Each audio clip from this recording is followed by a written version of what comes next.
Yeah, COA Music Empire, man. We got a special guest, man, a legend in the building, man, an actor, writer, all that, man, Arthur. So, oh, there's me. Cuba Gooding, Omar Gooding Jr., man. You know what I'm saying? I didn't even do it. So, start one more time. You get 3 strikes. They get 3 strikes. Did you watch the show?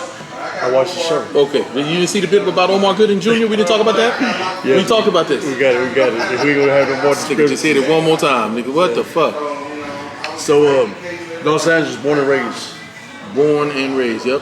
But what's life like in Los Angeles in your time coming up? Shit, I mean, I was born in '76, bro. You know, through the 80s riots, through the 90s, through the black and brown fights. You know, I was going to North Hollywood High School. I was on set filming when that happened. Came back and found out half of my friends. I've always been, friends and a likable dude. I've always had mixed all across the board. White friends, Mexican friends, black friends, a couple Asian friends, you know what I'm saying? And what I mean by that is it's cool when you are universal and you can, I won't say, it feels like I'm bilingual, but when you can reach across different cultures, you know. When I did Baby Boy, it felt like I was touching over, it felt like a black film, but it was black, it was brown. Because it was about being institutionalized, and the way I grew up, I didn't grow up in the industry.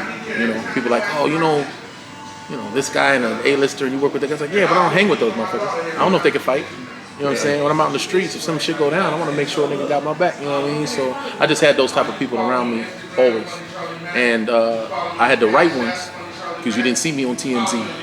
You didn't know about the fights I got into. You didn't know about the guns that were blah, blah, blah, blah, blah, blah. And then when Baby Boy came across, it was just like, oh shit, that was acting. Yeah, it was acting, but but it was for me. It was reaching into my bag and kind of a lot of it was therapy. A lot of it was therapy because the thing about growing up in LA, but also knowing that I have something, like I have a gift that needs to be protected. The people around me had my best interest at heart at all times. So if we got into an altercation, it was like I was always the alpha. I was always the nigga out front. But at the end of the day, it was like, nah, bro, we got this. Like, you can't go retaliate. You can't go do this or do that. You know what I mean? And I've been in some shit. You know, I've seen the homies laid out, and it was like, all right, let's go. And it's like, no, we'll go. You know what I mean? And to play a character that's the one that gets to go, you know, was such a release. It was such therapy. Even though it was acting, it was me just kind of releasing all that shit that I just had that I couldn't act on, or I know shit'd be over. I got people depending on me. You know, my brother was an actor, but he had already started his own family as well. So I'm now the man, the breadwinner of the house, because my dad, he's gone chasing his dream as well too. You know what I mean? So I was me, my mom, and my sister. You know, my mom was still working a job until I got a regular job, a regular series regular, I should say, on a series. And then she could quit her job. Now I'm the breadwinner for the household. You know what I mean? So I got shit to lose. You know, so yeah, you know, LA is very real, man. We got the best weather in the world. Best women in the world. Just keep it in the butt. Yeah, I'm proud to call it home. Yeah. So how long you been in the industry? Yeah, man. I mean, the industry, my whole life, you know, because my father was a singer and he was an entertainer.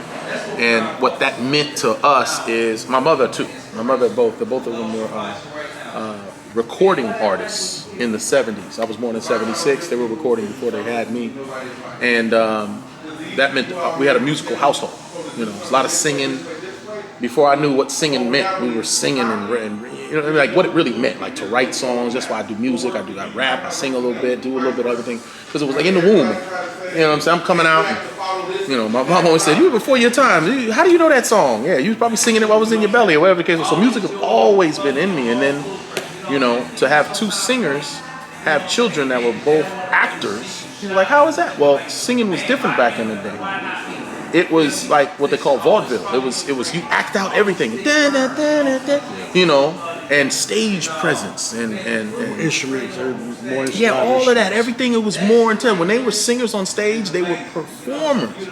You know, not to knock new age stuff, but you know, there was no auto tunes, there was no choreographed and all blah blah blah. It was just like you had to get it right here. They singing over trash cans or whatever it is. It was just real. You had to audition in front of people live. You didn't just send in your tape or your reel or whatever the case was.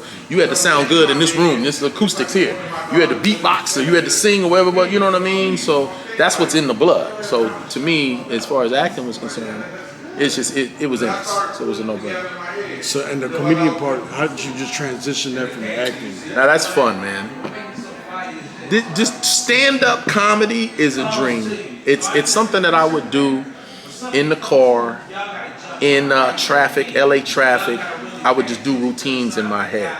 I would be like, this would be funny. Talk about this and da da da da. And I would talk to myself. I always talk to myself. My wife still be looking at me like, are you all right? I'm like, I'm going over routine. Yeah. Like, you know, I always talk to myself and answer back. I finish the whole conversation. I have fights in my head with her and be like, I know how this is gonna go and play it all out. That we don't have to even have to. But I would drive in the car, bro, and I would act out like I would just do the routine. Like this is on. But it's kind of like singing in the shower or telling a joke amongst your friends. It's easy when no one's there.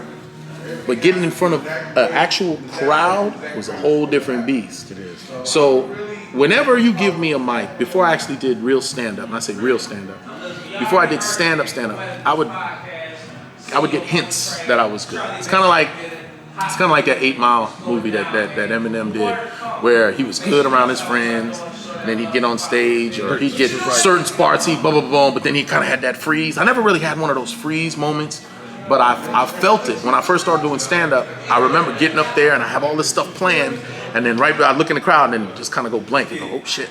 And then I just had to just improvise. Look at you, blah, blah, blah, blah, and then you just kind of go off script.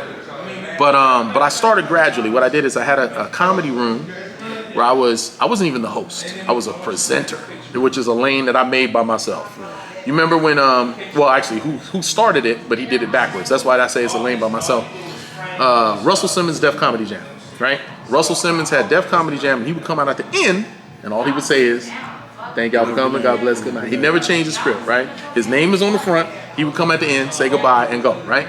So I said, I'm gonna do that. Omar Gooding presents such and such comedy show. But what I'm gonna do is I'm gonna come out first, which is the hardest fucking thing to do in comedy, stand-up comedy, is to start to a cold crowd. People just got there, they have a drink, they have nothing, make me laugh, motherfucker. Yeah. And I would come out with no pressure because, like, I'm not your comic. I just want to welcome y'all here. How y'all doing? Y'all feeling good? All right, standing. Y'all ready to this? Da, da, da, da. All right, no cell phones or whatever it is, or silence them and respect my crowd and blah, blah, blah, blah. And you go, oh, look at this motherfucker over here. Da, da, da, they laugh. Okay, all right, okay. It gets quiet. I got nothing to say. All right, y'all ready for your host? And then I get the fuck off the stage. Right? And then they would go, and the host would do the heavy lifting. He knows how to get the whole crowd moving, blah, blah. And then at the very end, I come on again. Yeah, man, thank y'all for coming, blah, blah, blah, blah. Russell Simmons, and get out of here, right? But every time you give me a mic, I'm gonna get more and more comfortable. I'm gonna start trying stuff, you know. So then one time I remember specifically, I was on set, and I said, okay, I got my show tonight. I'm gonna just come opening up the crowd. I'm gonna try some jokes. And I always walked out, and I'd stand up, like stand-up comedy. I'd stand up, and I'd just try some stuff, and then I'd leave. This time I said, I'm gonna sit down. So if you walk in front of a crowd, you sit down, and you talking like this, you can't just be like, all right, goodbye. Yeah. So that was me committing to it. And when I sat down, felt comfortable, and I tried some stuff, and that worked. Tried some other stuff, it was quiet, tried some more stuff, and I said, all right, let me get the real thing.